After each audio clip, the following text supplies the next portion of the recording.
bienvenidos a todos a la jornada de hoy en la que, bueno, vamos a recordar o vamos a intentar sentar y vamos a trasladaros en qué estado tenemos el reglamento de maquinaria, el nuevo reglamento de maquinaria, que nos queda muy poquito para que sea de obligado cumplimiento, y además vamos a dar un repaso al panorama normativo del sector, el cómo están avanzando las normas para adecuarse al futuro reglamento.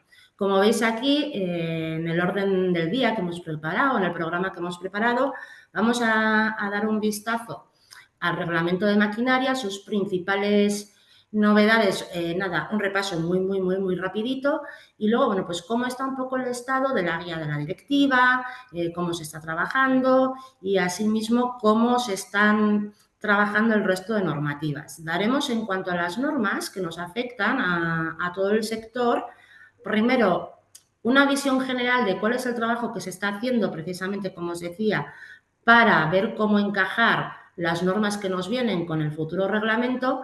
Y luego hay un montón de normas que podríamos contar que tienen que ver con el sector, pero no vamos a estar hablando toda la mañana. Entonces, hemos decidido focalizar en 4 áreas, vamos a decir. Una norma que está en borrador, pero que está en un borrador bastante avanzada, que nos afecta a una gran parte del sector, en la que se trata, de alguna manera, el ver cómo atacamos o qué estrategia de seguridad ponemos cuando disponemos de una abertura, una puerta, una ventana por la que cae un cuerpo humano.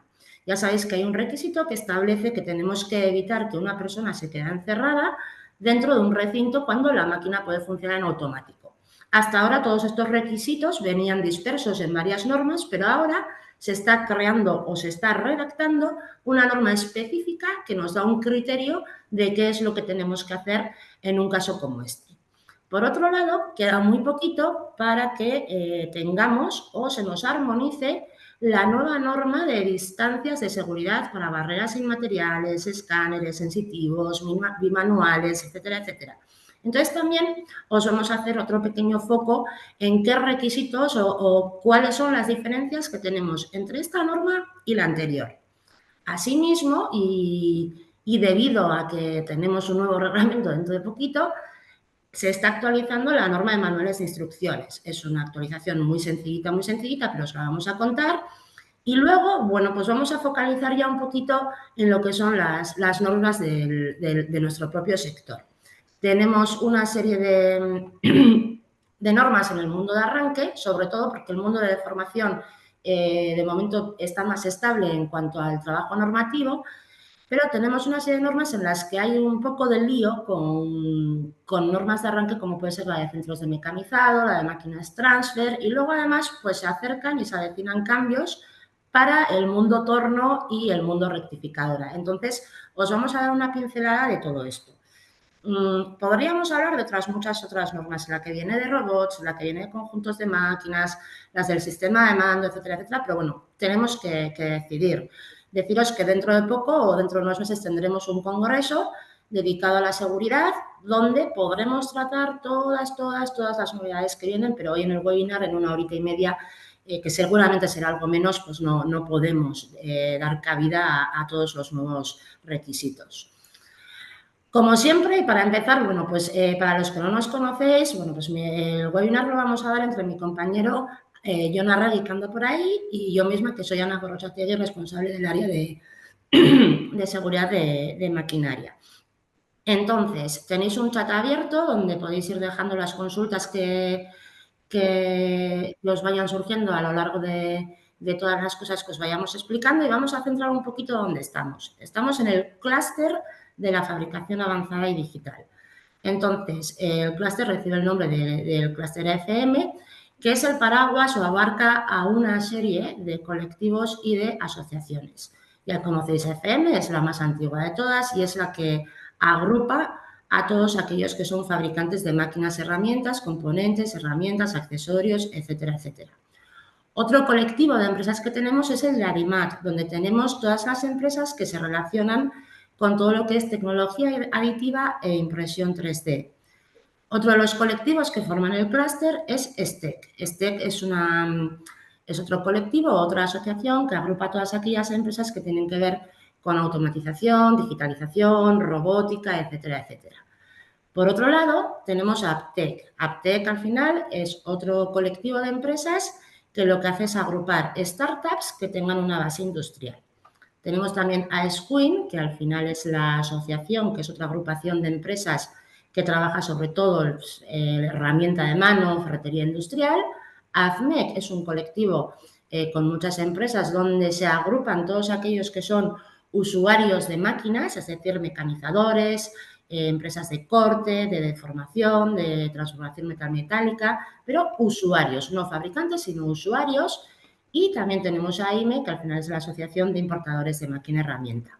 Recientemente, dentro de nuestros quesitos, vamos a decir, de nuestras asociaciones, tenemos, como sabéis, nuestro campus, el IMH Campus, nuestro centro formativo, y asimismo el Museo de la Máquina Herramienta. Y por último, antes de comenzar y entrar en materia, me gustaría recalcar, porque está teniendo mucha muy buena acogida y bastante éxito entre las empresas asociadas y no asociadas, bueno, que estamos dando un servicio de vigilancia normativa y sobre todo es muy bueno ahora que se acercan tantos cambios con el reglamento de maquinaria y va a haber tanto cambio normativo. Al final, lo hemos dividido en 3 paquetes para que cada uno se pueda identificar en el que más le encaje. Lo que hacemos es vigilar toda la normativa y toda la legislación que tiene que ver con vuestro producto. Según el pack que queramos elegir, pues podemos tener una serie de reuniones anuales donde en lugar de que uno se tenga que leer la norma, voy yo allí y os cuento cuáles son los cambios que ha podido tener la norma, cómo afecta a vuestro producto, cuáles están por venir. Bueno, os cuento un poco de forma personalizada cualquier cambio que pueda haber en la legislación y la normativa y, como os digo, de aquí a 1 año y medio que empiece el reglamento o que el reglamento sea de obligado cumplimiento, vamos a tener un montón de cambios. Y bueno, pues según el pack que elijamos podremos tener esas consultas técnicas que nos llamáis, nos contáis, tengo la máquina así, asado, cómo arreglo que pongo, pues o ilimitadas o una serie de consultas al año, además de una serie de descuentos en el resto de servicios. Os animo a que os apuntéis porque, bueno, las empresas están contentas y está siendo un servicio bastante útil para hacer esa vigilancia normativa. Y ya sin meteros ya más introducción ni más cosas de este tipo, empezamos un poco con lo que nos hemos venido a hablar hoy, con el reglamento que nos viene, el reglamento 2023 1230 UE, el futuro reglamento maquinero para el mercado CE. Hace cosa de un par de años hicimos un webinar donde os contábamos todas las novedades, etcétera, etcétera. Hoy no me voy a centrar en eso, sí que vamos a hacer un pequeño repaso, pero no me voy a centrar en novedades. Me interesa más contaros cuál es el panorama normativo y cuáles son los próximos pasos que se están dando, ¿de acuerdo? Entonces, empezamos diciendo que de momento, y la que está en vigor, y con la directiva que tenemos que cumplir a día de hoy, sigue siendo la Directiva 2006/42/CE. Esta directiva nos permite una libre circulación de máquinas en Europa y un alto nivel de seguridad para los usuarios. Alto nivel de seguridad para los usuarios.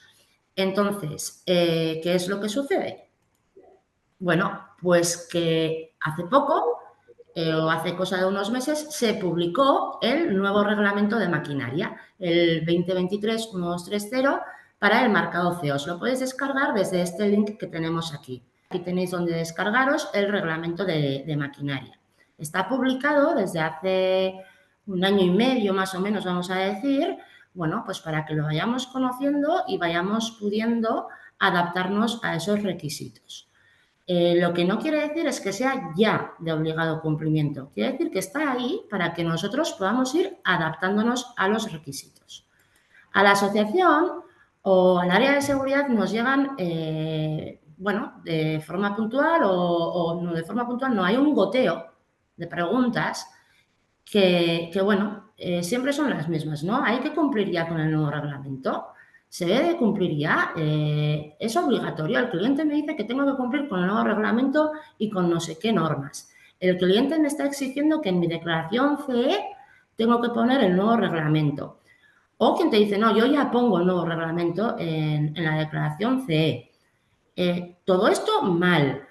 Mal, no, ahora mismo impera la Directiva 2006/42/CE y esta no es de obligado cumplimiento ni tiene que figurar en ningún sitio porque no es legal, no tiene validez legal, ni en ninguna declaración CE ni en ninguna cosa.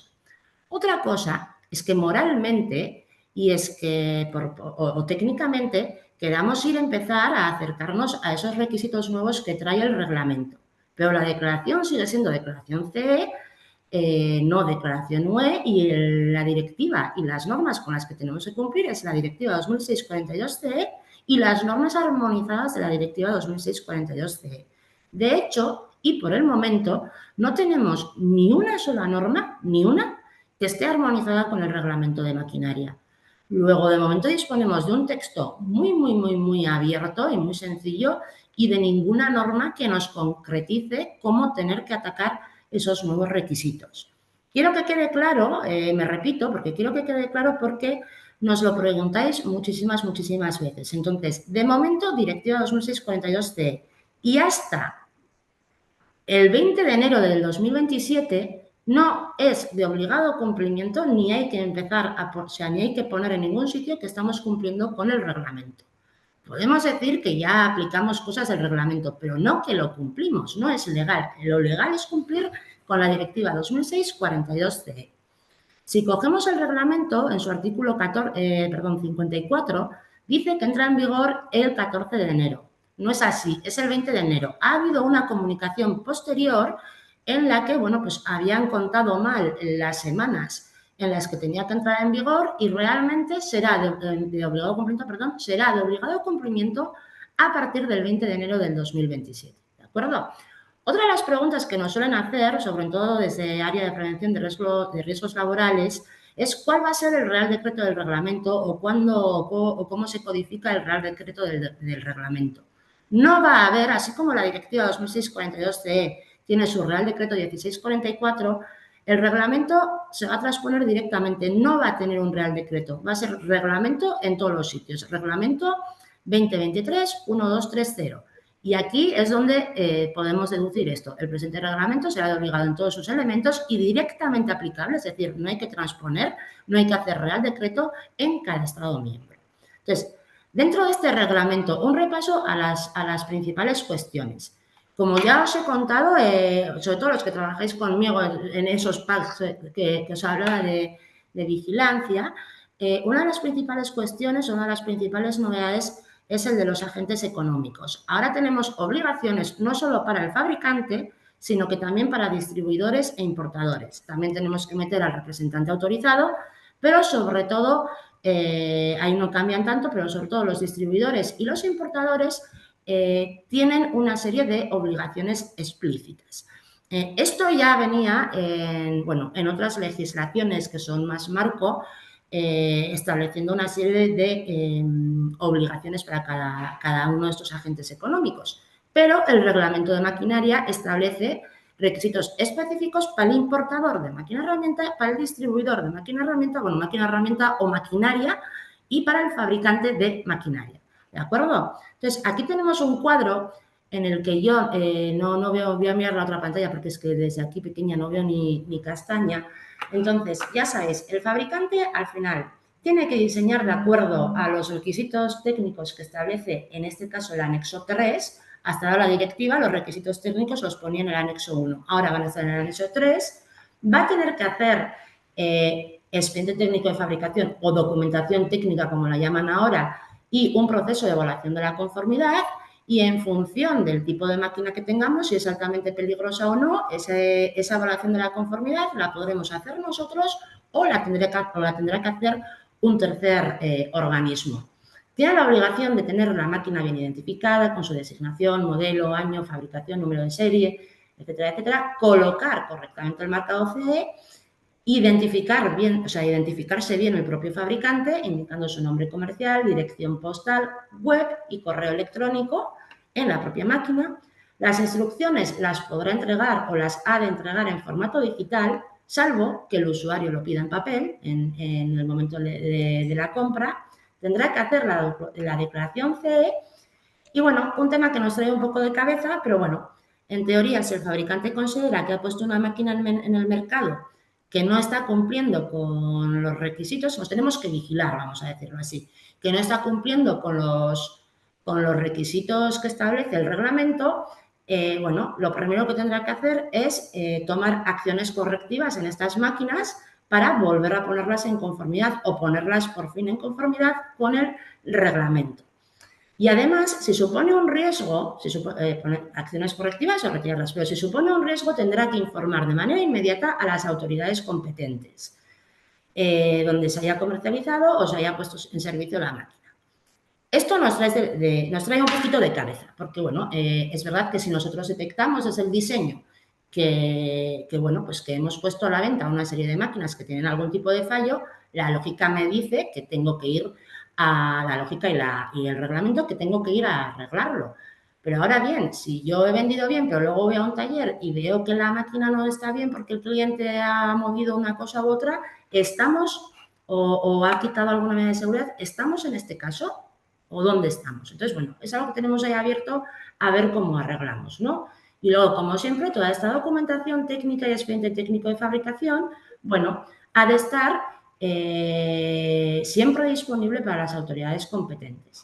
Pero ahora, fijaros, el importador también tiene una serie de obligaciones. Primero, se va a asegurar de que solo introduce en el mercado máquinas que son conformes con el reglamento, que cumplan con el marcado C, que cumplan con este reglamento. Para ello, se tendrá que asegurar de todo esto que ha hecho el fabricante, de que la documentación técnica y que ha pasado por un proceso de evaluación de conformidad, que la máquina está identificada, que coloca el marcado CE, que el fabricante está bien identificado, que las instrucciones están en formato digital y que disponemos de una declaración UE bien hecha, con el contenido que tiene que tener.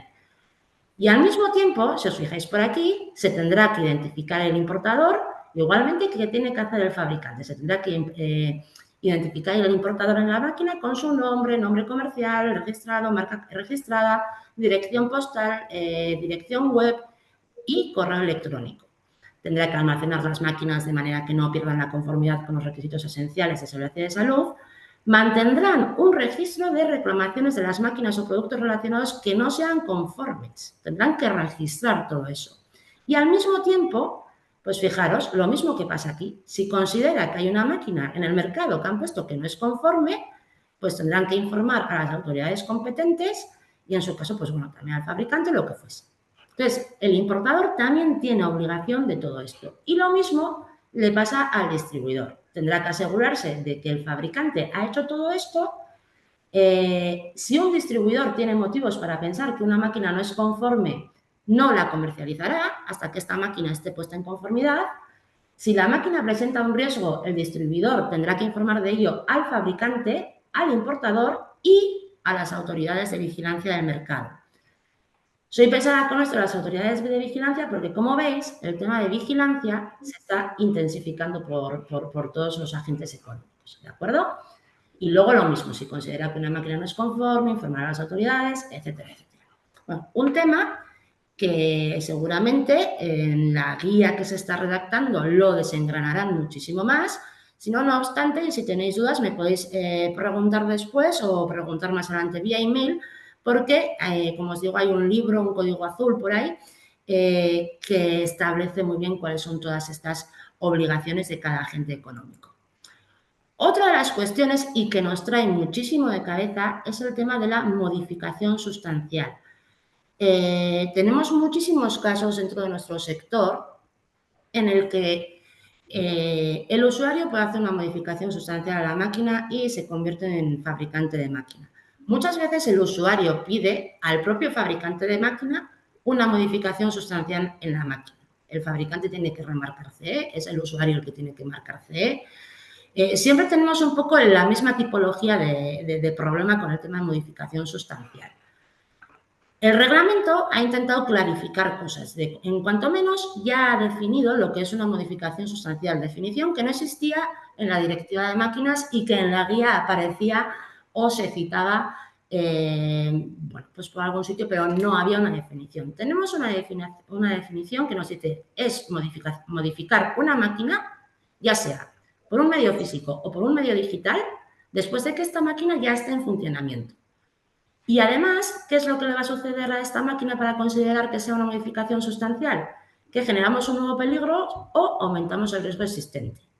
Que me va a exigir lo que incorporar nuevos resguardos o dispositivos de protección, o dos, adoptar nuevas medidas para garantizar la estabilidad o la resistencia mecánica de dicha máquina.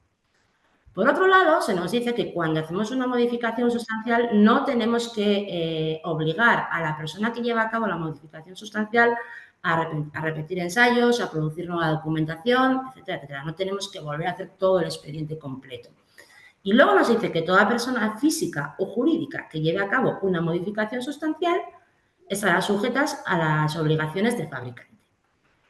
A mí, no sé a vosotros, pero a mí estas definiciones me siguen pareciendo abiertas, ambiguas y para los casos concretos que tenemos en el sector nos aclara poco, tanto en la forma de cómo proceder como en la forma de entender si lo que yo estoy haciendo en una máquina en concreto es o no una modificación sustancial. Os cuento ejemplos, dudas típicas del sector, siempre son las mismas, pero es que siempre son las dudas que salen en nuestro sector. ¿Incorporar un robot es modificación sustancial? Sí, evidentemente, porque estamos incorporando desde luego nuevos riesgos, aumentando el peligro, etcétera, etcétera. Implementar un nuevo modo de funcionamiento. Suelos abatibles en una zona de trabajo. ¿Tengo que ocuparme toda la máquina por un suelo abatible? Una que está muy de moda, el retrofitting. He cambiado el CNC porque se me ha quedado obsoleto el anterior. Esto es una modificación sustancial. Si es que no me proveen de otro CNC nuevo. ¿Esto es una modificación sustancial o no es una modificación sustancial? ¿Estamos generando un nuevo peligro? ¿Estamos poniendo resguardos nuevos? ¿Estamos solo cambiando el CNC, pero tocamos funciones de seguridad? Entonces, ¿cómo nos movemos ahí? ¿No? Colocación también, pero estas son preguntas que nos llegan, ¿eh? Colocación de escaleras a partes elevadas. Como estamos colocando una medida de seguridad nueva, ¿esto es una modificación sustancial o no lo es? El cambiar puertas por barreras inmateriales o fotocélulas. Estamos alterando una medida de seguridad. O mejorar una máquina con deficiencias en el marcado CE a mejor. ¿Esto es una modificación sustancial? Y cuando te hacemos una modificación sustancial, ¿cómo marcamos? ¿Marcamos al anterior fabricante lo dejamos marcado y marcamos la modificación sustancial? ¿Quitamos la anterior placa C? ¿Cómo tenemos que proceder? ¿Tenemos que hacer una declaración C de la modificación, una declaración C de la máquina? Bueno, pues con el texto que viene aquí, pues cada uno interpreta o sea, seguro de los que estáis aquí asistiendo, cada uno puede interpretar una cosa diferente. Entonces, bueno, ¿qué es lo que está pasando ahora mismo? Estamos trabajando vía CECIMO y, bueno, vía también otro tipo de entidades. Se está redactando la guía del reglamento de maquinaria. Van con cierto retraso, pero se está redactando la guía. Entonces, desde AFM lo que hemos hecho es, bueno, estamos trabajando en alguno de estos grupos, uno de ellos el de modificación sustancial.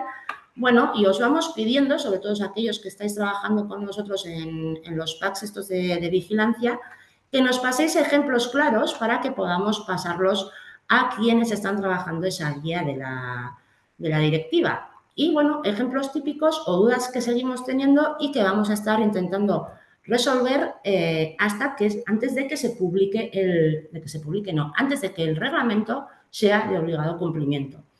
¿Quién es la persona que lleva a cabo una modificación sustancial? ¿Quién la ejecuta? ¿El propietario de la máquina? Y si quien ejecuta la modificación es el fabricante de la máquina pero la pide el cliente, ¿quién es el responsable de la modificación sustancial? Necesitamos respuestas para saber esto. ¿Cómo se coloca el marcado de CE de una modificación sustancial? ¿Hacen falta dos marcados CE? ¿Quito el anterior marcado CE? ¿Qué datos pongo en el marcado CE de la modificación sustancial? ¿Tengo que poner un marcado CE de la modificación sustancial? No. En caso de accidente, que es algo grave que no queremos que pase, pero en caso de accidente, ¿cómo se trata todo esto? ¿Quién se considera el fabricante? ¿Es el fabricante original? ¿Es el que lo ha modificado sustancialmente posteriormente? ¿Cómo suceden esas responsabilidades?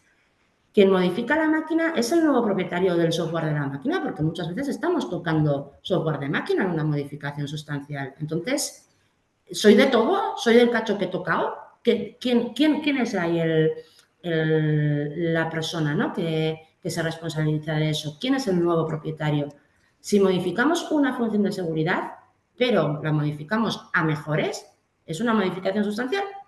Si la he mejorado, ¿no? O las máquinas muy antiguas, muy antiguas, con falta de mantenimiento, a las que se les hace retrofitting, ¿también es una modificación sustancial? Bueno, estas y otras muchas preguntas las hemos trasladado a ese grupo de trabajo para ver si nos pueden ir dando respuesta a ese tipo de incógnitas que nos suceden a todo el sector.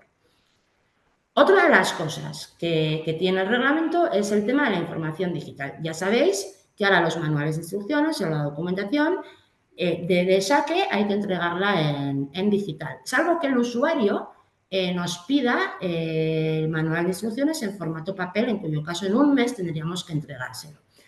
Entonces, nosotros con el nuevo reglamento, a partir del 20 de enero del 2027, tendremos que colocar una marca en la máquina donde se vea cómo acceder o cómo descargarme el manual de instrucciones o las instrucciones digitales. Este es uno de los grandes cambios que tenemos, ¿no?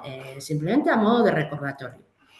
Seguimos. Bueno, dentro de los principios de la integración de la seguridad, ahora por evaluación de riesgos, en los que trabajéis muchos con nosotros, pues ya se deduce que hay que hacerlo. Pero ahora el reglamento lo dice, el usuario va a tener que ser capaz de probar todas y cada una de las funciones de seguridad que tiene la máquina. Luego le tendremos que dar un repaso a nuestros manuales de instrucciones, a ver cómo le informamos de cómo tiene que hacer esas comprobaciones, paradas de emergencias, aperturas de puertas, controles de velocidad, todo lo que sea función de seguridad que tiene que ver con el sistema de mando. Otro de los aspectos que es interesante es que, bueno, el software que garantiza funciones de seguridad se considera componente de seguridad y como tal entra en el ámbito de aplicación del reglamento de maquinaria y como tal va a tener que ir marcado C bajo el reglamento de maquinaria. Entonces, bueno, pues bibliotecas de software que se pueden comercializar aparte o por separado son cosas que no van a depender solo del fabricante. Habrá que ver cómo se establece una relación entre el proveedor, el fabricante y el usuario. Todo eso también esperemos que nos lo vayan aclarando en las diferentes normas que se están redactando cara al reglamento de máquinas. Uno de los temas que nos trae de absoluta cabeza, y creo que a todos, porque hay mucho reglamento alrededor, mucho bombo alrededor, es el tema de la ciberseguridad. ¿Qué tiene que hacer un fabricante de máquina en su máquina en cuanto a ciberseguridad? Entonces, bueno, yo aquí os he puesto, no lo voy a leer entero, todo lo que se dice en el reglamento sobre ciberseguridad, ataques de terceros, etcétera, etcétera. Pero yo creo que mi compañero Jon Arregui está un poco más enterado que yo, desde luego, de todo lo que es esto y os puede dar unas pinceladas, ¿verdad? Sí, aquí sin entrar en el detalle de todo lo que viene en la diapositiva, que ya había una pregunta en el chat que nos decía a ver si la vamos a enviar y sí, efectivamente os enviaremos toda la presentación a los asistentes.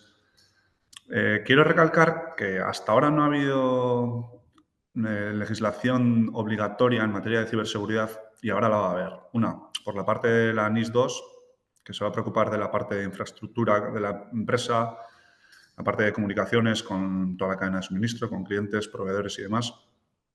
Y bueno, todas las empresas mayores a 50 empleados y 10 millones de facturación se van a tener que poner las pilas debido a la NIS 2.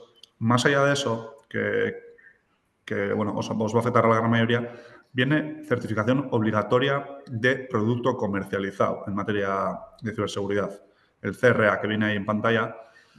Y ojo, porque esto se va a alinear mucho con el marcado CE y esto va a implicar tener que hacer una evaluación de riesgos de ciberseguridad de la máquina o el software o el dispositivo conectable con cualquier tipo de posibilidad de comunicación que comercialicemos, que fabriquemos.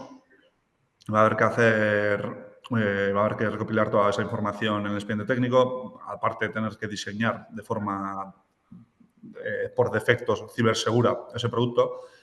Va a haber que proporcionar información sobre buenas prácticas en el manual de instrucciones, que es el documento al final que mandamos al cliente, ¿no? como parte del expediente técnico para que haga un uso seguro de la máquina. Entonces, todo esto se va a alinear con lo que es seguridad de máquinas, con lo que históricamente es seguridad física de las personas y, bueno, es un tema a abordar con con tiempo, porque estamos hablando de que el CRA se vuelve de obligado cumplimiento hacia finales del 2027, pero entre que muchas de las máquinas que fabricamos a nivel de máquina herramienta tienen un proceso de maduración largo y que el hecho de certificarte o el hecho de cumplir con el CRA es un proceso largo y laborioso, con trabajo bastante fuerte asociado, pues os recomendaría que os pongáis las pilas en el tema. Y luego hablaremos de ello, Ana, pero destacar que el 30 de octubre va a ser el día del congreso que dediquemos a temas de ciberseguridad.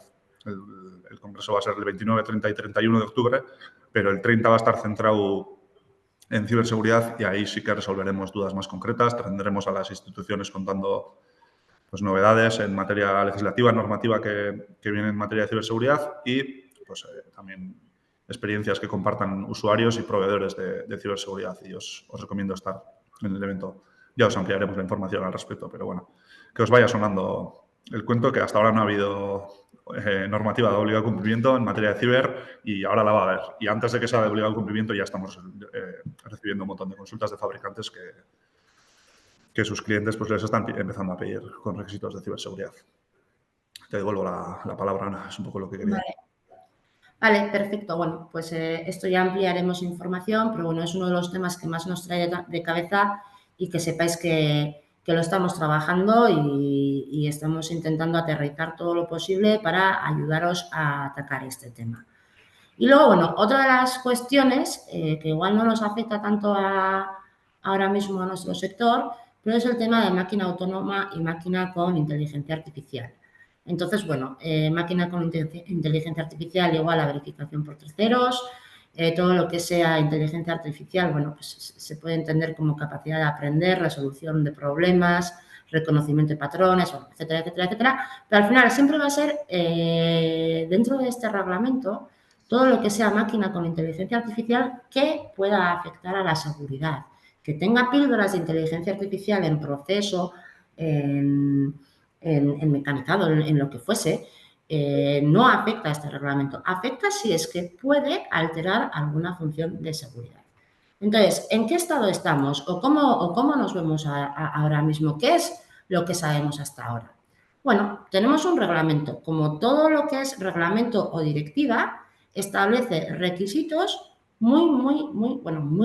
establece requisitos genéricos, procedimientos y requisitos de seguridad genéricos. Nos hace falta apoyarnos tanto en la guía del reglamento como en normas armonizadas. Necesitamos normas armonizadas y requisitos que nos concreticen lo que dice el reglamento. Indica obligaciones para los agentes económicos, queremos saber cómo se aterrizan estas obligaciones de los agentes económicos. Se quiere actualizar, o sea, actualiza con nuevas tecnologías, como es la inteligencia artificial, como es la ciberseguridad, como puede ser esa maquinaria autónoma. Necesitamos, una vez más, guías normativas que aterricen todos estos requisitos. El reglamento quiere tener en cuenta el medio ambiente, reducción de papel, ¿no?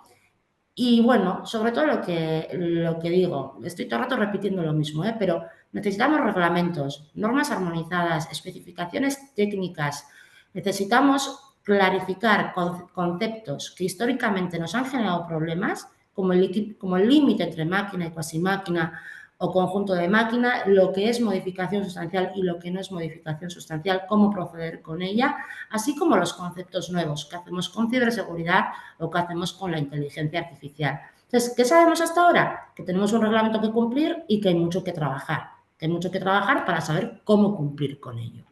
En este sentido, bueno, pues se está redactando en este momento el reglamento de máquinas, ¿no?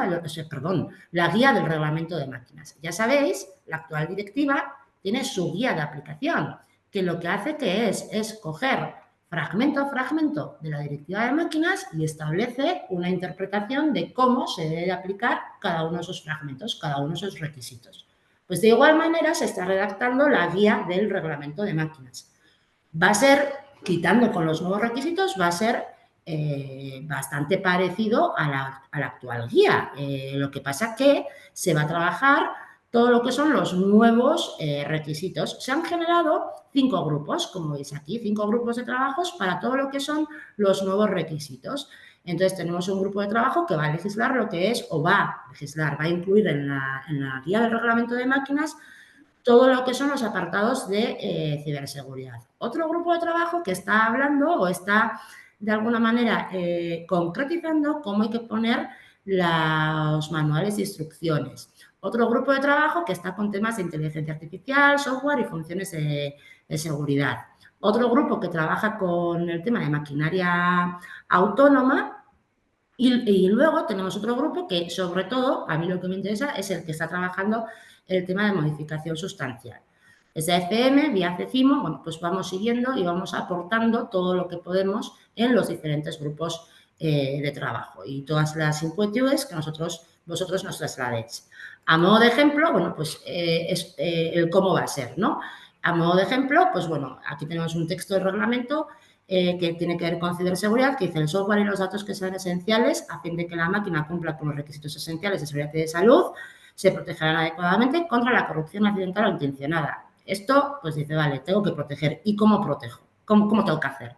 Bueno, pues de momento la guía está trabajando en cómo aterrizar este requisito y esta es una propuesta que se ha hecho. De momento esto no es algo fijo, es una propuesta que se ha hecho, bueno, pues que tendremos que, bueno, pues aquí nos explica esta sección, exige que los fabricantes identifiquen el software, que sean relevantes para la seguridad y entonces esa parte de software que sea relevante para la seguridad es la que hay que proteger contra la corrupción, ¿no? Nos va explicando un poco todo esto, pero estamos en ese estado, estamos en retraso, vamos con retraso y se está trabajando ahora mismo. A mí en estos días me está llegando un montón de información con la guía de la directiva, pero de momento vamos con mucho retraso. En cuanto tengamos algo público, como siempre, os lo contaremos.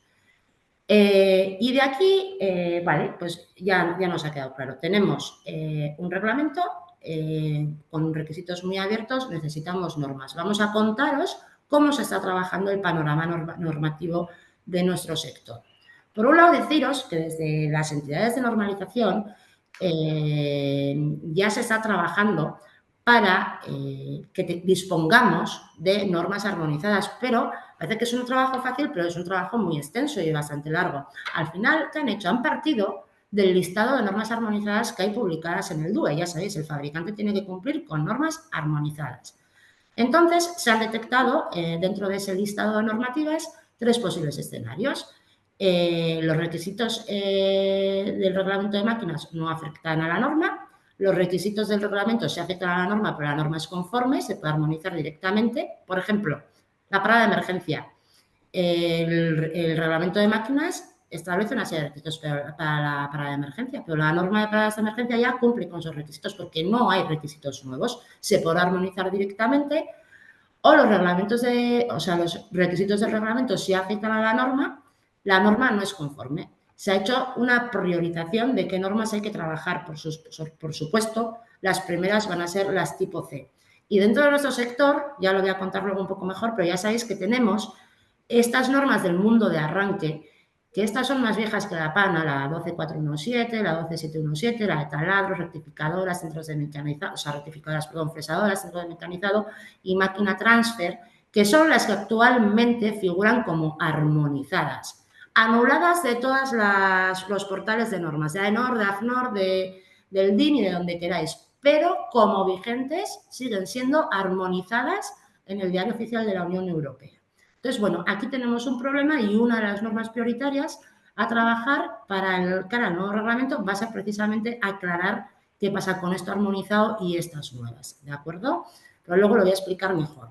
Al final han hecho un trabajo de requisito por requisito, viendo si aplica o no aplica, y de ahí se ha sacado una priorización de normas y ya, bueno, pues ya con esta priorización, cuáles se pueden armonizar directamente, cuáles no se pueden armonizar directamente, cuáles hay que trabajar, etcétera, etcétera. Y ahora, tras haber hecho esta priorización, empezaremos, o los comités normativos empezarán a trabajar cada una de las normas pertinentes.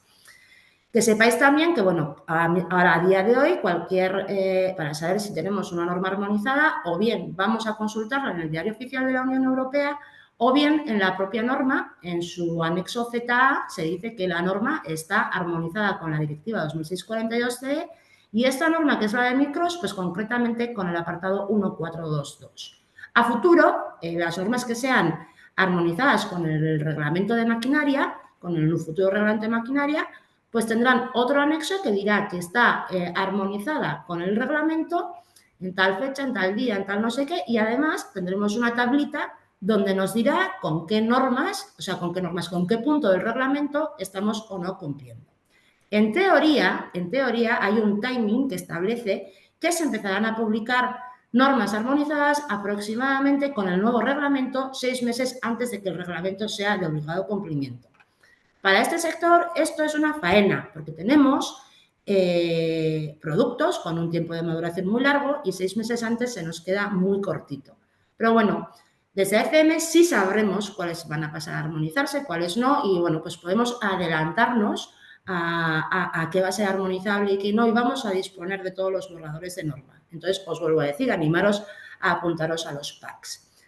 Entonces, dentro de todo esto, vamos a hablar un poquito vamos a poner el foco en esas normas que os decía, la de aberturas del cuerpo humano, la de barreras inmateriales, la de manual de instrucciones y luego las propias de máquina herramienta. Entonces, John, yo dejo de Sí, compartir. Ana, si te parece, mantén tú compartiendo, porque antes, cuando Vale, había el pequeño problemilla, le he preguntado a Miquel si estaba pudiendo pasar diapositivas y no he tenido una respuesta muy clara. vale, pues mantengo yo y Sí, me sí. vas diciendo. Vale, Como no estoy con las pantallas habituales.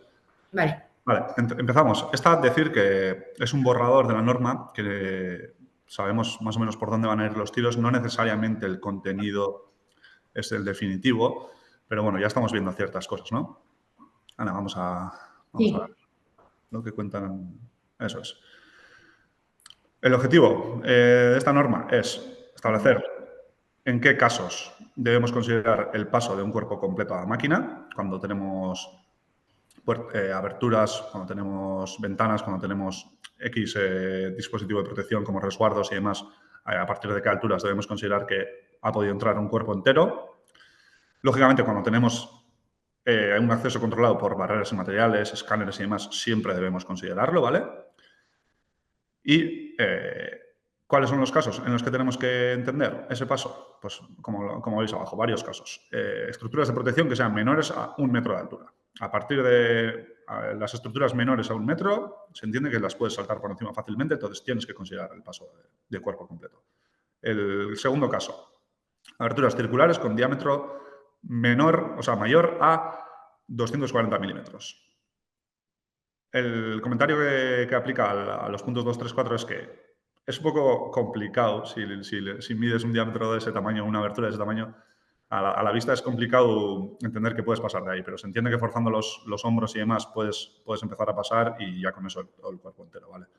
Aunque la realidad es que en un vallado perimetral en vertical, pues en una abertura de 2,40 de diámetro, pues meterte de cabeza por ahí no es fácil, pero bueno, se entiende que puede pasar y bueno, no debemos permitir esas aberturas para evitar el paso a cuerpo completo, ¿vale? Entonces, el tercer caso, aberturas rectangulares con orientación horizontal de una altura de 180 milímetros y una anchura de 300, de nuevo, debemos considerar como que entra un cuerpo completo. Y aberturas rectangulares con orientación vertical con una altura mayor a 800 y una anchura mayor a 180, también, ¿vale? Son aberturas bastante pequeñas a la vista, pero se entiende que la gente se puede colar a través de ellas, ¿vale? Ana, me estás siguiendo, ¿verdad? Vale, gracias. Asumiendo que tenemos paso de cuerpo completo, ¿qué hacemos? Pues al menos tomar una de las siguientes medidas de seguridad. Y si por evaluación de riesgos detectamos que una sola no sería suficiente, pues incluso tomar varias, ¿no? Entonces, minimizar el tamaño de las aperturas, lógicamente, o no permitir espacios donde se puedan entrar, no permitir una abertura de esas que da acceso a un sitio donde no cabe un cuerpo completo, pues tampoco deberíamos de considerar como que hay un peligro de encerramiento, pero una vez hay la abertura, probablemente la gran mayoría de sitios debamos considerar que la hay, ¿vale? Debamos considerar que hay peligro de encerramiento. Segunda estrategia posible, hacer un procedimiento de trabajo de entrada seguro a la zona que implique una consignación y una disipación de energía. Y teniendo en cuenta que esa tarea se pueda realizar con la máquina consignada y aislada de sus fuentes de energía. Es decir, no podemos plantear que haya una tarea que implique entrar a máquina con energía, con tensión, con movimientos accesibles y demás, y decir, no, la estrategia es que vamos a consignar, y luego resulta que para realizar la tarea tienes que tener la máquina en marcha o con energía al menos. Pues, lógicamente, si estamos hablando de mantenimientos correctivos en los que ya puedes entrar con la máquina consignada y demás, pues sería una estrategia válida, pero tiene que haber un procedimiento de trabajo seguro, conocido por el usuario, que esté bien explicado en el manual y demás, y en ese caso se podría considerar como válido, ¿vale? Pero este segundo punto no vale para todos los casos, ¿vale? Hay que dejar eso claro. Tercera posibilidad, hacer una detección de presencia y si no es posible detectar todo el área, colocar o añadir al menos una de las siguientes medidas. Detectores de presencia adicionales, porque, por ejemplo, un escáner por sí solo no es capaz de detectar toda la zona por la geometría, por el tamaño que tiene y demás, pues poner varios. Obstrucciones físicas, como pueden ser resguardos fijos, vallos perimetrales adicionales entre zonas y demás, internos, me estoy refiriendo. Y cuando esto no pueda ser, pues pasamos al punto 4, que es el de reset manual. Reset o rearme manual, aplicando una de las siguientes opciones. Ubicación del reset, de forma que se cumpla con las distancias de seguridad de acuerdo a las normas 13857 y 13855, para que la persona no pueda rearmarse desde el interior del recinto, ni por encima, por debajo, ni por los laterales de esos resguardos, ni a través de las aberturas de esos resguardos, ¿vale? Porque en función del tamaño de esas aberturas, pues puedes colar una mano al otro lado de esto. Entonces, evitando que siempre se pueda rearmar desde dentro. Y luego están la posibilidad de los reset temporizados. Ojo, porque esto también es una estrategia que tiene que cuidarse con especial atención, ¿vale? Estos reset temporizados tienen que hacerse de forma que el trabajador pueda ver todos los ángulos muertos, de forma que no sea posible el autorrearme, por las mismas distancias de seguridad que hemos estado comentando antes, temporizado, es decir, una vez pase un determinado tiempo X que esté analizado y que por evaluación de riesgos entendemos que es suficiente, ¿vale? Pero con un cálculo justificativo, con un respaldo detrás, se debe inhabilitar ese reset o por colocar una secuencia de varios resets donde será el último reset de esa secuencia el que habilite la puesta en marcha, ¿vale? Y, lógicamente, si se supera el tiempo al resetear o, por ejemplo, hubiese una parada de emergencia durante ese proceso de reset, pues habría que volver a iniciar la secuencia completa de los resets. Y añadir detectores de presencia adicionales, escáneres suelos sensibles a la presión y demás tipos de medidas. O, aunque como medida principal de seguridad no se permitan los espejos o las cámaras para evitar los accesos, para este tipo de casos en los que estás considerando solo el peligro de que una persona esté encerrada en la puesta en marcha, una vez has tomado otro tipo de medidas para evitar que esa persona entre en automático, los espejos y las cámaras pueden darse por buenas, ¿vale? Pero siempre teniendo una estrategia principal para que en automático esa persona no pueda estar en peligro, ¿vale? Hay que dejar eso claro. Entonces, siguiendo un poco en la línea, asumiendo que no tenemos control visual de toda la zona en la que hay que resetear, pues ponemos ¿qué tipo de medidas? Pues medios para evitar el reset, proactivos, preferiblemente. Estos permiten al trabajador impedir el reseteo antes de entrar al espacio, por ejemplo, pues haciendo un procedimiento de entrada seguro con un dispositivo de control como puede ser un candado en una puerta con micro, un reset con llave y demás, este tipo de soluciones, ¿vale? O una inhibición reactiva que solo deberíamos usar cuando la inhibición proactiva no es posible, con un sistema de control que inhiba las zonas de acceso y sistemas de alerta. Pero, ojo, porque es complicado también hacer una justificación para decir que no podemos hacer una inhibición proactiva, ¿vale? Es un poco lo que viene a decir esta norma, pero bueno, se clarifican más al detalle. Antes, por evaluación de riesgos, ya lo hacíamos, ya detectábamos cuándo se podía dar un encerramiento en las zonas y demás, pero bueno, ahora se clarifican cuáles son las condiciones, cuáles son los casos en los que tenemos que entender que existe un encerramiento de cuerpo completo y se determinan o se clasifican más al detalle pues cuáles son las soluciones que debemos de poner y priorizar incluso, ¿no? Para esos casos. Saltamos a la norma de de distancia de seguridad. Está puesto aquí como ISO FDIS, pero recientemente hemos conocido que ya está publicada la versión ISO final, aunque no haya norma en ISO europea o no haya norma UNE en ISO española de esta norma, ya veis que hemos conocido recientemente que sí que hay versión ISO publicada. Entendemos que ya el contenido puede ser más o menos definitivo porque las normas europeas y españolas serán equivalentes a estas, ¿vale? En contenido.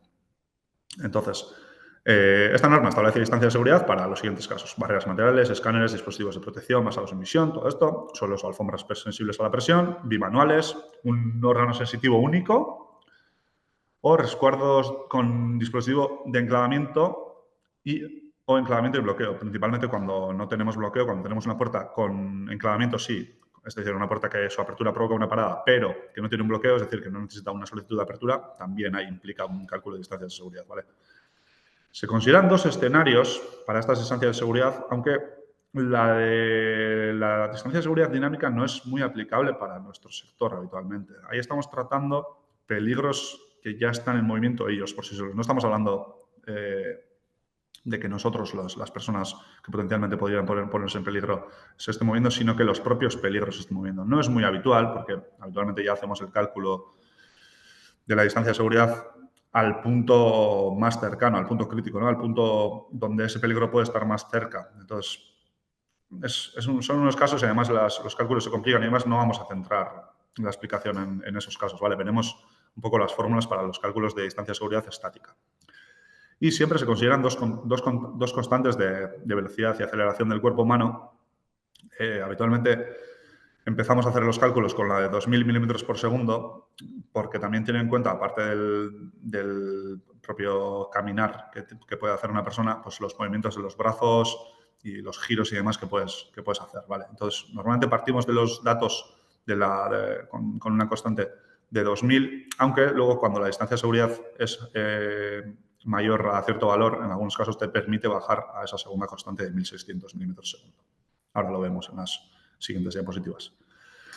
Entonces, esta norma ya existía y ya hacíamos un cálculo similar al que lo propone esta nueva versión de la norma.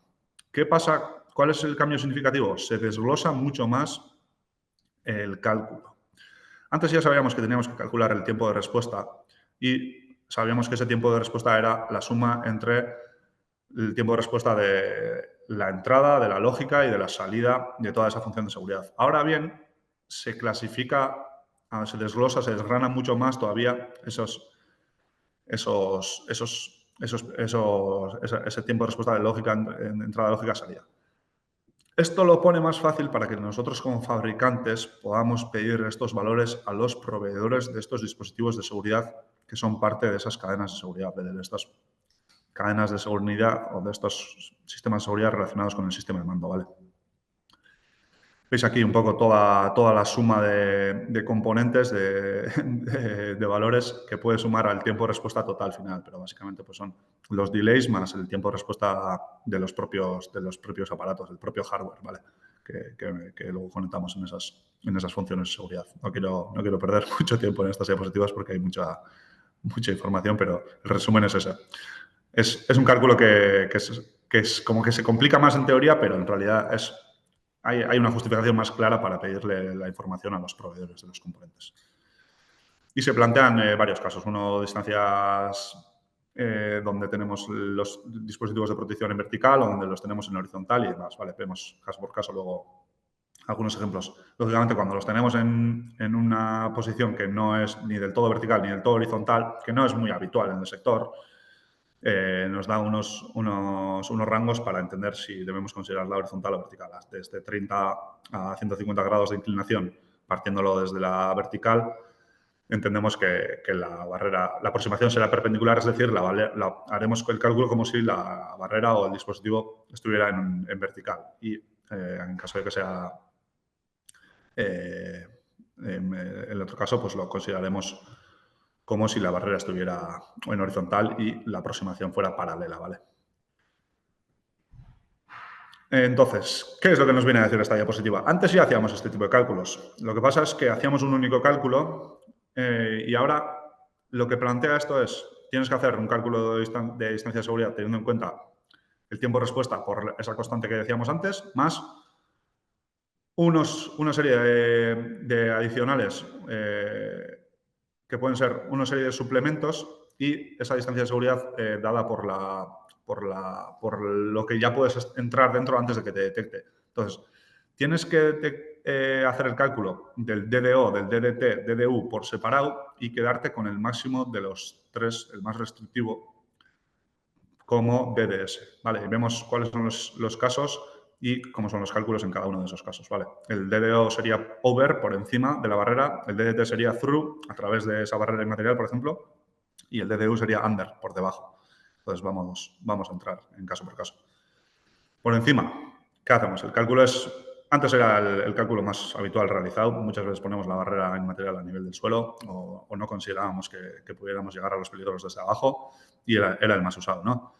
Entonces, veis que el cálculo pues es básicamente similar al de antes. Ahora bien, el DDO en la siguiente diapositiva sí que viene ya una tabla que la propia norma 13855 trae, donde debes tener en cuenta pues, cuál es esa distancia que puedes meter dentro de la zona peligrosa en función de la altura del dispositivo de seguridad y la altura del peligro, ¿vale? Veis ahí, vais a la tabla, cuál es la altura de mi dispositivo, cuál es la altura de mi peligro y eso nos da una distancia de seguridad en horizontal, ¿vale? DDO.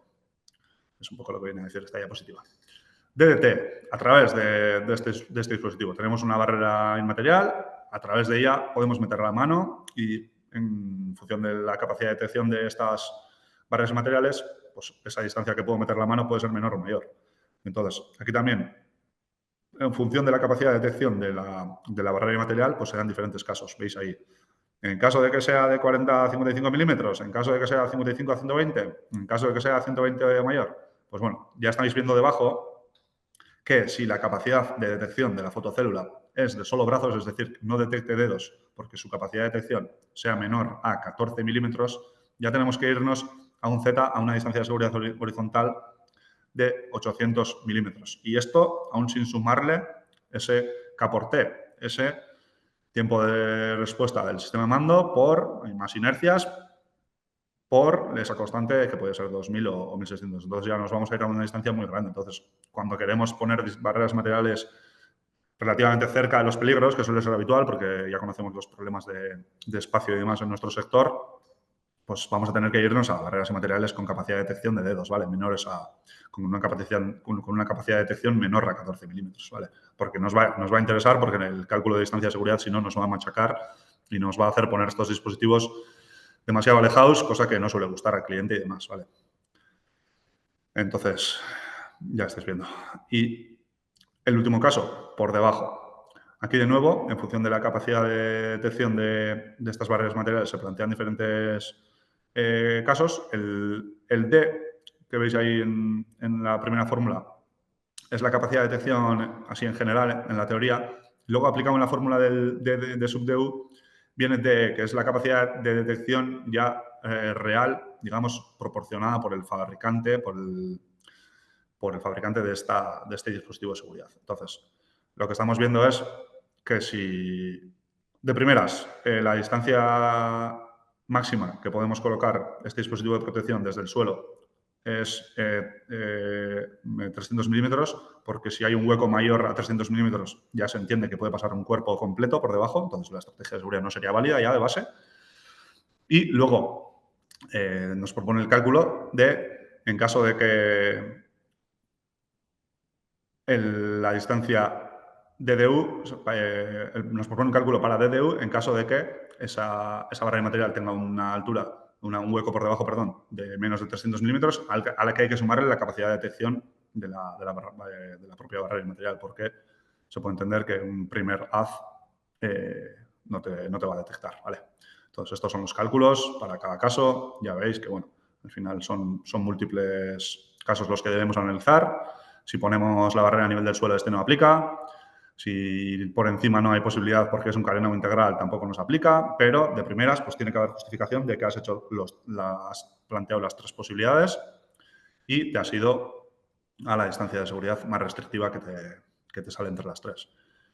Y luego hay un par de casos más adicionales. Aquí estáis viendo lo del caso entre 40 más la suma de la propia capacidad de detección de las cintas. Y aquí es un caso poco habitual en el sector también, donde colocamos los dispositivos de protección en horizontal y nosotros tenemos una aproximación a ellos también en horizontal.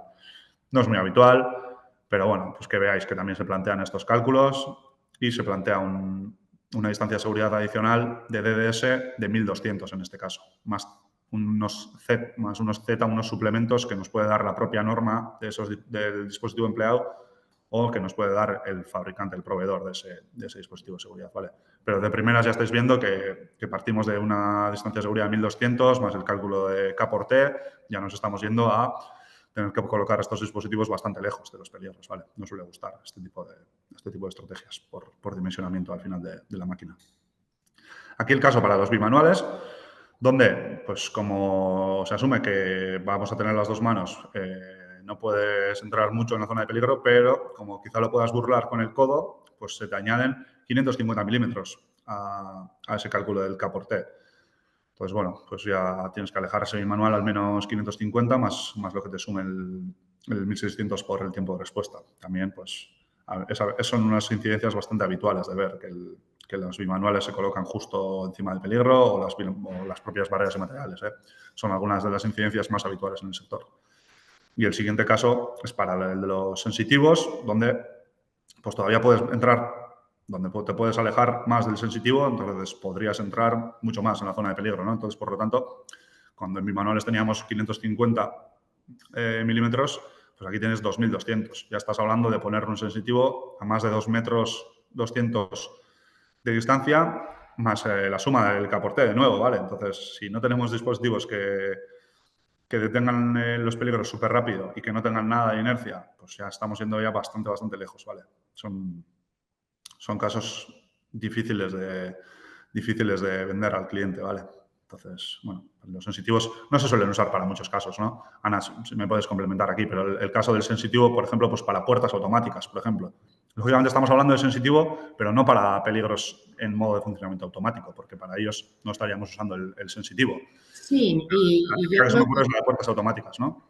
sí, yo creo que ni siquiera en un modo reglaje de máquina, por supuesto que tampoco tenemos que estar encima del movimiento, pero sí que puede haber alguna estrategia de protección. Por ejemplo, bueno, las últimas normas o borradores de norma que se nos acercan habla de nuevas estrategias para las puertas automáticas y una de ellas es el accionamiento mediante sensitivo de la puerta automática a una distancia de seguridad. Entonces, tendríamos que aplicar esta distancia de seguridad para ese tipo de puertas automáticas, no para un funcionamiento reglaje normal, pero dentro de nuestro sector poca cosa vamos a tener de ese Porque tipo. estamos hablando de un dispositivo sensitivo en una posición fija, no estamos hablando de una botonera móvil, que puedes estar ahí al lado de la puerta. Estamos hablando de que tienes que estar alejado bastante de esa puerta, cosa que hemos visto poco, ¿no? Con las limitaciones de espacio que solemos ver en los talleres. Entonces, bueno, pues ya veis que la norma no es muy permisiva en este sentido. Y con pedales, que de nuevo no es una estrategia muy empleada en el sector, en algún caso se usaba anteriormente pues, para liberación de herramienta y demás, para desamarre de herramienta, en algún caso en prensas y demás se suele usar en algún caso, pero ya veis que también hay una restricción muy grande de 2.500 milímetros de distanciamiento que nos va a machacar los layouts, siendo claros, ¿no? Hombre, aquí no sé, también o sea, hay que tener mala uva para que se ponga uno de espaldas al pedal y empezar a apretar cosas, pero bueno, como se habrá visto y se habrá dado, pues ahí Sí, está. por experiencia seguro que han visto Sí, que sí, ha sí. habido mal uso de Sí, este sí, tipo sí. de dispositivos y han puesto los cálculos muy restrictivos, ¿vale? Y este es otro caso que no nos gusta demasiado porque este está para puertas con enclavamiento sin bloqueo o incluso con bloqueo, pero posteriormente a darle a la solicitud de apertura.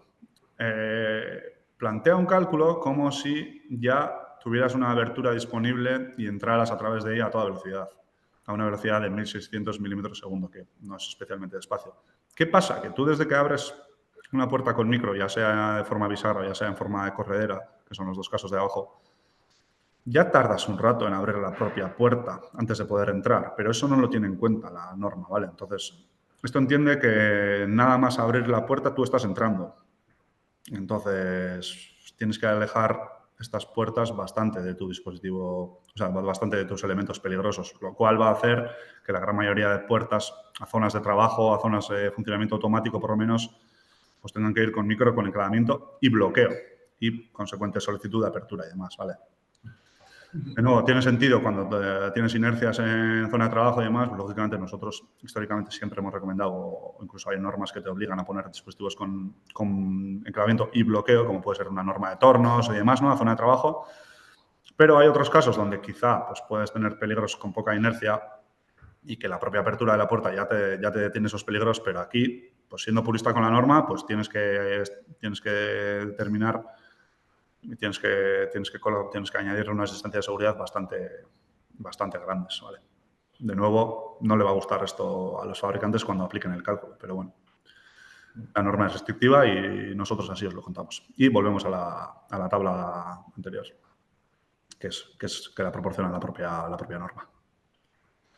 Y por último, daros una pinceladilla de los cambios que trae la norma de manuales de instrucciones, ¿vale? Hay una norma de manuales de instrucciones que se redactó hace pocos años por primera vez.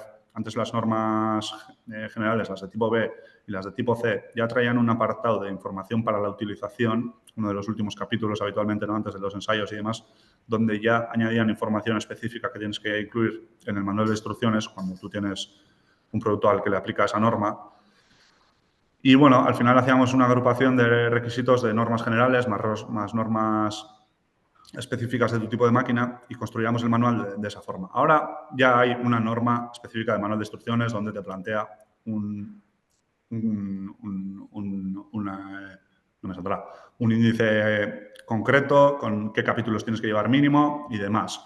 Pero esta norma de manuales de instrucciones se ha quedado un poco coja en el sentido de recopilar información, pues, por ejemplo, de ciberseguridad, inteligencia artificial y buenas prácticas relacionadas con todo esto, ¿vale? Y es un poco a lo que viene a responder esta nueva versión, este nuevo borrador de la norma de manuales de instrucciones. Ya veis, el primer punto, deberá proporcionar información concerniente a las vulnerabilidades de seguridad o ciberseguridad. Y se añaden requisitos adicionales para manuales digitales en caso de que la entrega del manual sea solo en formato digital, ¿vale? Lógicamente, si no entregas un libro de instrucciones físico, pues tienes que dar unas instrucciones sobre cómo acceder al manual de instrucciones en máquina, con un QR, con una solución equivalente, ¿vale? El marcado puede ser de texto o símbolos que dirijan a una web o a un lugar donde está almacenada la información, ¿vale? Y los símbolos apropiados para utilizar son los siguientes de acuerdo a las normas ISO 7010, ISO 7000 y demás, ¿vale? Ya veis, no hay gran cosa de cambios en cuanto a la última norma de manuales de instrucciones, pero son cosillas importantes que los clientes nos van a pedir, lógicamente, así que tenerlas en cuenta. Y Vale. devuelvo la palabra a mi compañera.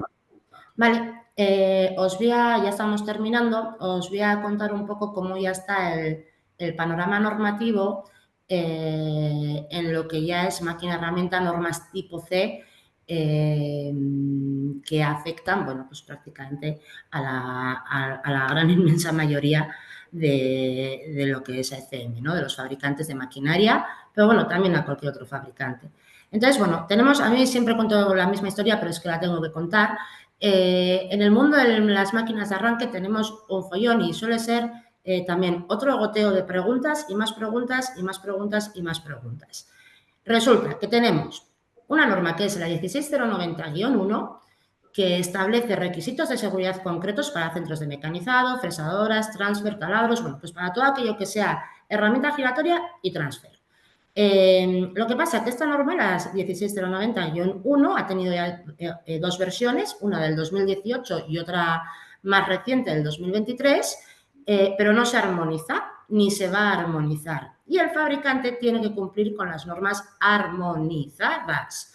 ¿Pero qué tenemos en su lugar? Tenemos estas normas, la 12417 y la 14070, que son más viejas que la Polka, vamos a decir así, son muy antiguas y son las que actualmente están armonizadas.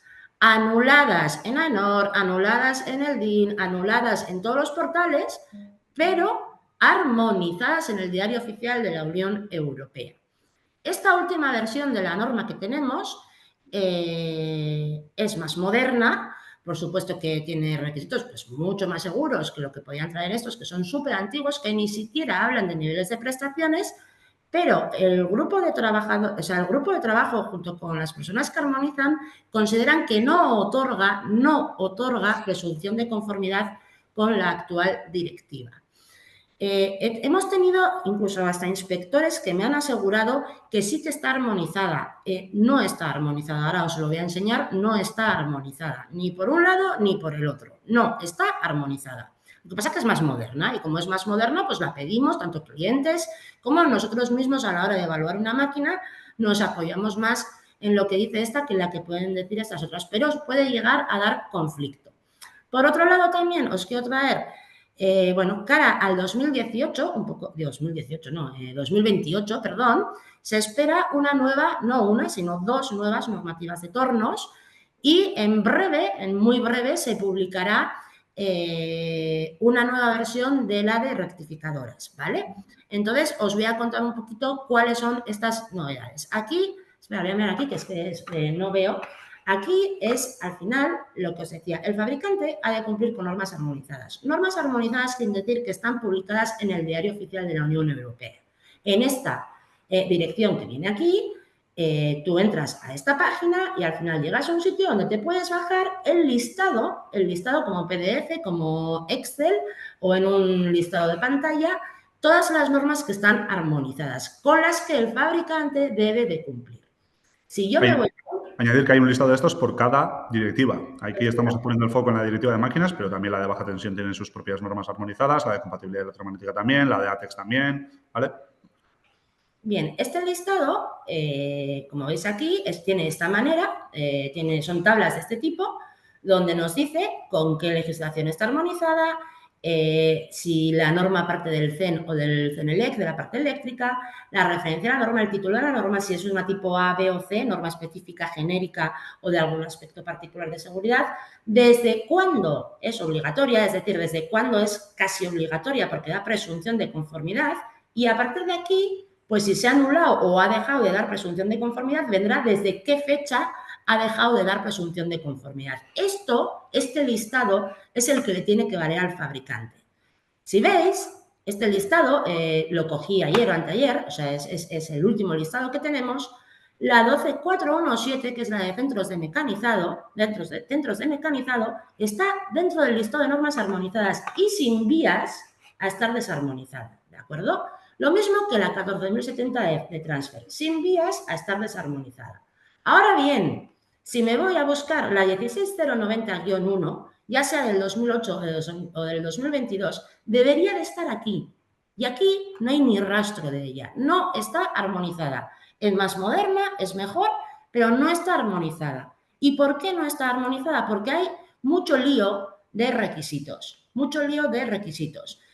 No se ha puesto de acuerdo y se ha entendido que no se da presunción de conformidad en los siguientes aspectos. La metodología de medición y de reducción del riesgo de ruido en las distancias asociadas a ciertos resguardos fijos, en que el bloqueo de los micros tenga que ser una función de seguridad. No se ponen de acuerdo, y de hecho cada vez recibimos más actualizaciones diferentes sobre las estrategias de seguridad para puertas automáticas. No están de acuerdo en que la selección de modos de funcionamiento sean dinámicos. El modo 3 extendido, el modo manual que tienen los centros de mecanizado y los fresadoras, es algo que no termina de convencer cómo está redactado en cuanto a requisitos. Se cree que se tienen requerimientos demasiado genéricos para la proyección de herramientas. Para la proyección de viruta o de líquido de corte hay buenas estrategias de protección, pero no para la de herramientas. Está el circo, como digo yo, de la boca del extractor de virutas. 5 normas diferentes y 5 normas dicen cosas diferentes para la boca del extractor de virutas. Entonces, tampoco estamos de acuerdo con esto. No establece unos requisitos muy claros frente al encerramiento de personas. No se está de acuerdo en el que diseño de las cabinas de mando, cabinas que puedan ser elevables en esta tipología de máquinas tenga que cumplir con la norma de traselevadores y resulta que hay requisitos insuficientes para el teleservicio y el telecontrol. Entonces, esta norma, como ha tenido tantísimos, y muchos más comentarios, como ha tenido tantísimos comentarios, no se va a armonizar, se va a retrabajar. Entonces, aquí lo que os decía, yo me voy a, esto es un pantallazo de AENOR, me voy a AENOR y todo esto está anulado, anulado, anulado, anulado, pero, como habéis visto antes, armonizado. Aquí tenemos, aquí se verá más claro en vuestras pantallas que en la mía, donde se nos dice que esta norma no va a ser armonizada. Esta ni la del 2022. Está publicada, pero no va a ser armonizada. No se va a armonizar nunca. Bajo directiva de máquinas. Se estará trabajando sobre ella para el reglamento que viene de maquinaria. ¿De acuerdo? Entonces, acordaros bien de que todo esto serán cosas que cambien en una próxima versión o que se actualicen en una próxima versión. Respecto a la norma de... Lógicamente, decir que esta es obviamente una de las normas que van a priorizar de redactar nueva versión bajo nuevo reglamento de máquinas, ¿no? Efectivamente. Que el está dentro de las prioritarias. Eso es, está dentro de las prioritarias. Por otro lado, normativa de tornos. Se espera y se avecina nueva normativa de tornos. No una, sino dos. Una _1, vamos a decirlo así, donde trataremos, bueno, se actualiza la norma de tornos, bueno, pues cara al nuevo reglamento. Pero tendremos todo un informe técnico normativo parte 2, donde se hablará única y exclusivamente del nuevo modo 3 de funcionamiento o modo especial de funcionamiento para la intervención manual en tornos. Es decir, así como fresado o herramienta giratoria ya tiene ese modo 3, ahora se quiere implementar en tornos. Modo de funcionamiento que a mí no me gusta nada, pero bueno, que entiendo que puede hacer falta y se quiere legislar de la mejor manera posible.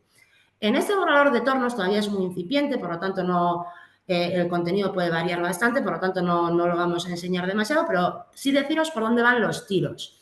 Otra de las cosas que se sufre es que se incrementa el número de funciones de seguridad, el número de cálculos que tenemos que hacer del nivel de prestaciones al triple. Tenemos muchísimas más funciones de seguridad que tener en cuenta, ¿de acuerdo? Tendremos además nuevos límites de velocidad ante puertas abiertas. Seguirá predominando lo de los 2 metros minuto para ejes, etcétera, etcétera, y el giro de pieza. Pero, por ejemplo, para torretas, para posicionamiento de piezas, etcétera, etcétera, hay nuevos límites de velocidad o habrá nuevos límites de velocidad. La normativa de tornos traerá nuevos requisitos para el teleservicio, servicio remoto, etcétera, etcétera. Curiosamente, también tendremos requisitos nuevos para el amarre magnético de pieza, que hasta ahora no estaba considerado en la norma de tornos, así como el amarre por vacío de pieza, que hasta ahora no estaba considerado en la norma de tornos. Luego, clarifica la función del reset manual y además la mete en la cadena de seguridad desde el nivel de prestaciones, con un nivel de prestaciones A, eso sí, muy bajito, pero lo mete en cadena de seguridad. Y otra norma que toca, bueno, pues un poco las narices con el tema del extractor de virutas porque trae otro tipo de cosas nuevas sobre qué tenemos que hacer con la boca del extractor de virutas. Bueno, por aquí van a venir los cambios.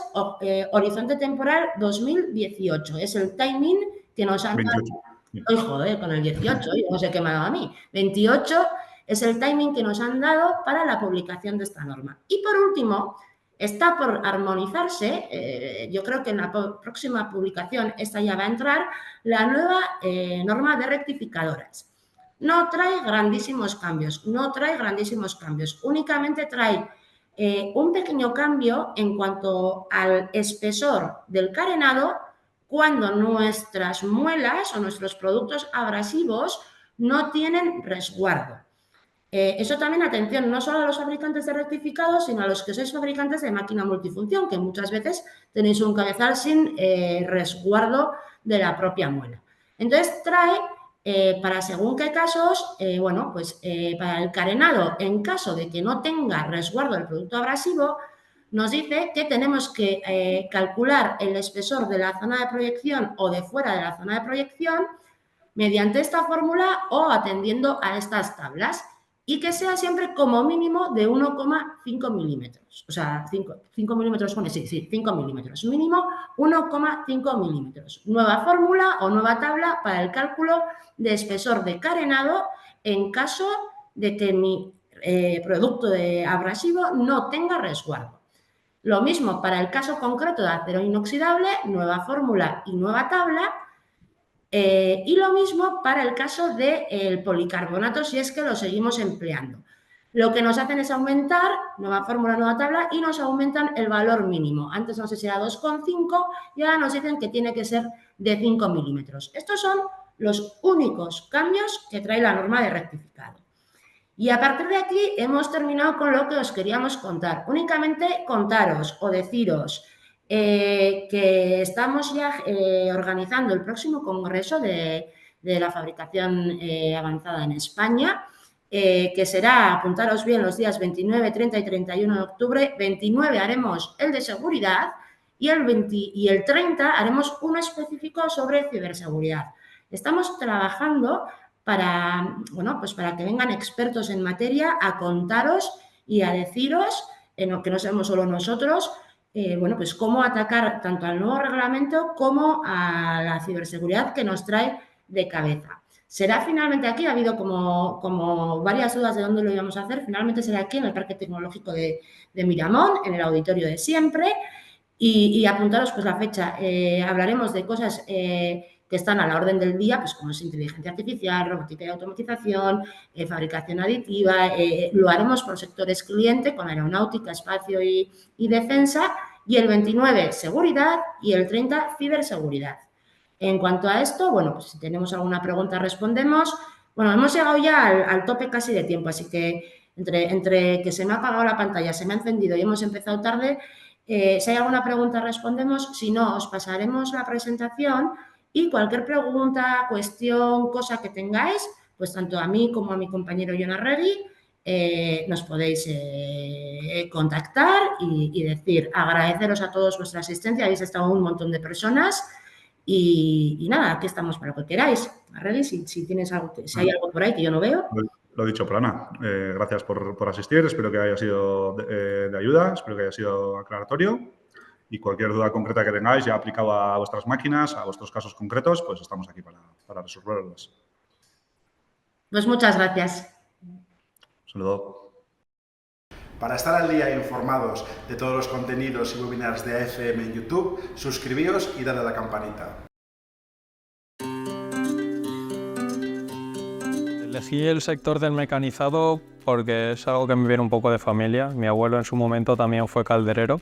Así que sí, conocía el sector de antes y es algo que la verdad siempre me ha gustado hacer. El trabajo práctico, la faena manual, ¿no? Lo que es un tema de faenas manuales, siempre me ha gustado mucho. Bai, bidaiatzea tokatu zait, Europan zehar, egon naiz toki ezberdinetan eta baita Estatu Batuetan ere bai, eta iruditzen zait oso sektore innovadore eta interesgarria, ze gaur egun mundua dagoen kompetitibidadearekin innovatzen ez baldin badezu ez dago aukerarik aurrera jarraitzen. Es un sector que ofrece mucha proyección a futuro, ya que pues, te obliga a mirar el diseño desde muchas perspectivas diferentes, no solo desde la perspectiva del diseñador, porque pues luego hay que montar lo que diseñas y a mí pues me gusta mucho el hecho de que tú diseñes algo y tus ideas se plasmen luego en el taller y verlas cómo se convierten en realidad, y pues la verdad que eso yo creo que te da una perspectiva muy amplia y te da pues, mucha proyección de futuro. Sí que toca viajar bastante, sobre todo dependiendo de los proyectos en los que estés involucrado y si estás haciendo una tesis. Y sobre las reuniones de proyectos normalmente suelen ser más a nivel de gestión, dependiendo del consorcio pues suelen ser o nacionales o internacionales, pero en general sí que suele tocar viajar. Es fundamental el querer aprender, el querer formarse, el querer siempre ir un paso más de este trabajo, sobre todo, que hay que estar muy informado, hay que cada día formarse más y tener mucha actitud para poder estar a la altura del puesto. Sektore honek nire etorkizuneako oinarri oso sendo dizkite ematen eta diseinatzaile bezala asko hainet ikasten eta nire etorkizunen ere diseinatzaile bezala lan eta gustoko zaiten sektore honetan edo beste baten. Nire perfileko pertsona batei esango nion karreran zehar gauza industrialak eta gustoko izan baldin zaizkio, dudai gabe sektore hau gustoko zaiola eta ikasteko gogokien etortzeko eta pozik egongo dela. Creo que hasta ahora ha sido un sector bastante clásico, pero ahora está dando a grandes pasos muchos cambios y la innovación y tanto la inclusión femenina se puede ver cada día más en los talleres y en este tipo de sector. En este sector soy feliz porque creo que estoy creciendo tanto personalmente como profesionalmente y puedo emplear todos los conocimientos que he recibido hasta ahora en la universidad.